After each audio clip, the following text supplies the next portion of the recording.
चलिए आज बात करते हैं एक लड़के की जिसका नाम था आरव। जानते हैं वो बिल्कुल हम सब की तरह ही एक आम लड़का था। स्कूल जाना, दोस्तों के साथ खेलना। लेकिन फिर एक दिन उसे एक ऐसी अनोखी शक्ति मिली जिसने उसकी पूरी दुनिया ही बदल दी। वो बन गया समय का रक्षक। उसने इतिहास की बड़ी बड़ी गलतियों को सुधारा और आने वाले कल को कई बार बचाया।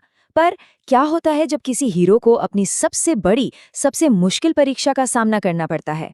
आइए आरव के इसी असाधारण सफर पर चलते हैं। एक रात जब सारी दुनिया गहरी नींद में थी, आरव की कलाई पर बंधी घड़ी अचानक तेजी से चमकने लगी। और ये सिर्फ एक मामूली चमक नहीं थी, ये एक चेतावनी थी, एक खतरे का सिग्नल। घड़ी की स्क्रीन पर धीरे धीरे शब्द उभर रहे थे, अंतिम मिशन, समय का संतुलन खतरे में है। इन शब्दों को पढ़ते ही आरव की धड़कनें मानो रुक सी गईं। वो समझ गया था कि ये कोई आम मिशन नहीं होने वाला, ये शायद उसका आखिरी सफर हो सकता है।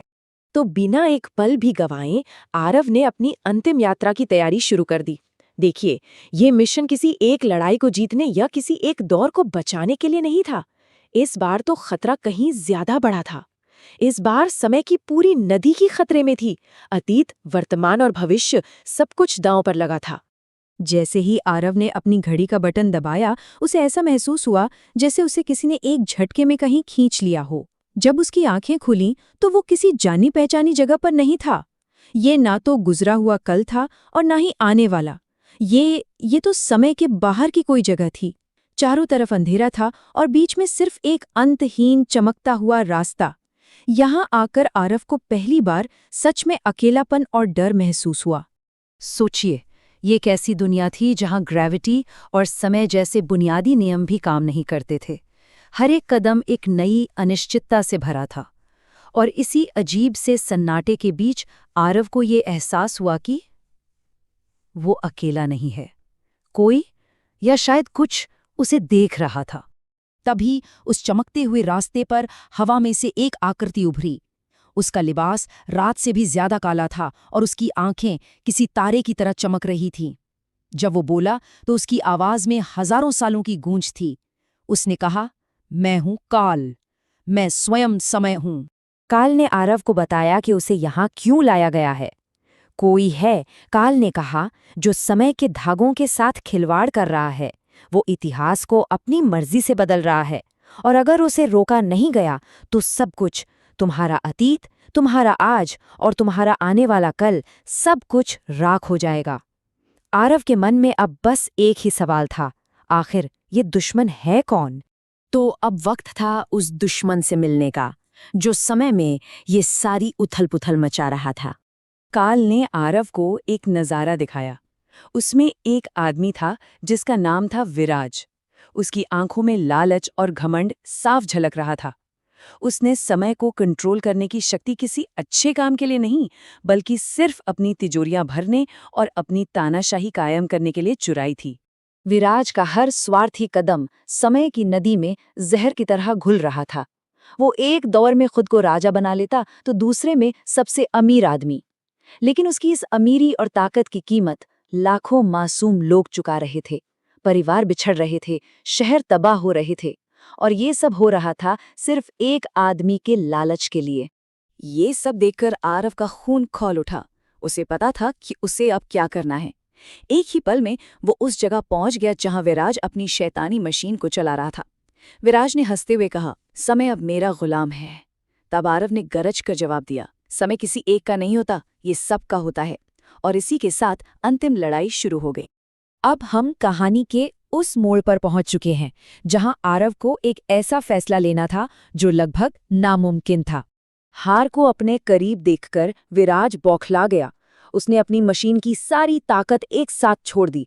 समय की दीवारें कांपने लगी, हर तरफ दरारें पड़ने लगी, मानो सब कुछ बिखरने वाला हो।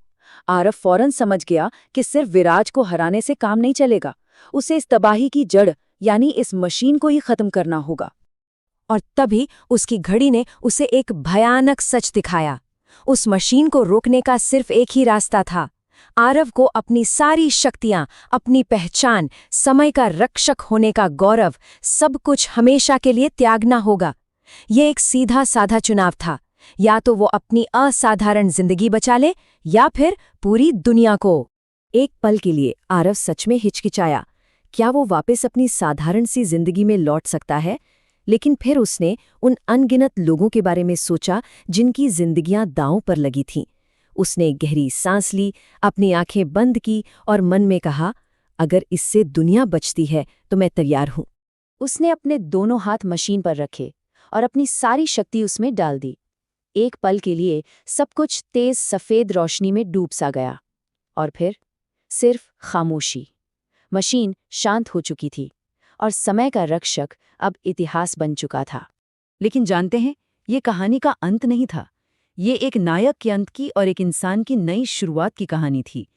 इस बलिदान ने आरव को वो सिखाया जो कोई भी शक्ति उसे कभी नहीं सिखा सकती थी। जब आरव की आंखें खुली तो वो अपने कमरे में था। उसकी घड़ी अब एक साधारण घड़ी बन चुकी थी, उसमें कोई जादू नहीं था। लेकिन जब उसने खिड़की से बाहर देखा तो दुनिया पहले से कहीं ज्यादा संतुलित, सुरक्षित और खुशहाल थी। उसका बलिदान व्यर्थ नहीं गया था। आरव के चेहरे पर एक सुकून भरी मुस्कान थी। हाँ, उसने अपनी शक्तियां जरूर खो दी थीं, लेकिन आज उसे एक हीरो होने का असली मतलब समझ आया था। असली हीरो वो नहीं होता जिसके पास अलौकिक शक्तियां हों, बल्कि वो होता है जो सही काम के लिए सही त्याग करने को हमेशा तैयार रहे।